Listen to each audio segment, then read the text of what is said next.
tutorial, we'll be looking at setting up the Fruity vocoder in one of your tracks.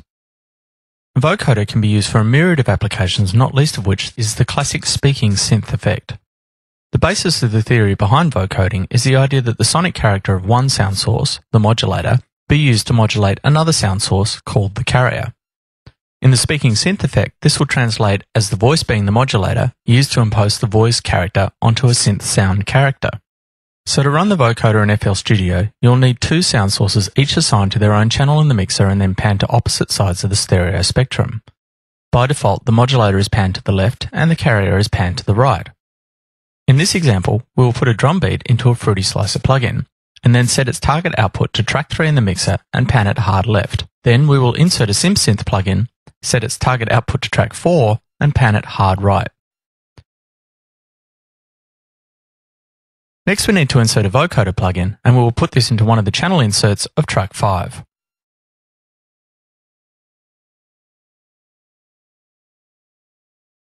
To route the audio from our two sources into the vocoder, we need to set the output of tracks 3 and 4 to track 5. To make this easier to do, I'll right-click on the track name of track 5 and change it to vocoder. Now I can assign the output of tracks 3 and 4 to the vocoder track.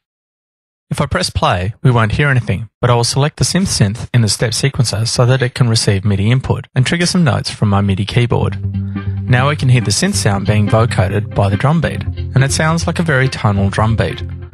Now we can start playing with the various parameters in the Fruity vocoder plugin window. By default, the plugin sets the vocoder to 16 bands. This is a good setting to provide medium clarity.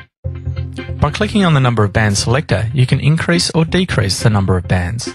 The less bands, the more basic the vocoder sound, and coincidentally, the more vintage. The more bands, the more detail from the modulator will be passed onto the carrier sound. With more bands, however, comes a corresponding increase in CPU usage. For now, we will just leave it at 16. At the top of the vocoder window are parameters that relate to filtering of the modulator signal before it is vocoded. The format slider affects the tone of the sound. A good analogy to explain formats is shown when you hear two notes of the same pitch, one sung by a man and the other sung by a woman. Despite the notes being the same pitch, it is the formats in the sound that indicate the gender of the singer. The min and max knobs together act as a bandpass filter to limit the frequencies of the modulator that are actually used. The scale knob alters the emphasis on the frequencies used to modulate. The further to the left the knob is turned, the more lower frequencies are emphasized, and vice versa to the right. The BW knob stands for bandwidth and controls the actual bandwidth of each vocoder filter band. The lower this is set, the more metallic the sound, while higher or wider bandwidth values yield a softer sound. You really are the best judge for working out the best setting for this. The envelope section controls the attack and decay for the envelope follower. The envelope follower controls the fade in and out times of the frequency bands tracked through the modulator. The mix section allows you to mix in various levels of modulator and carrier signals along with a wet vocoded sound.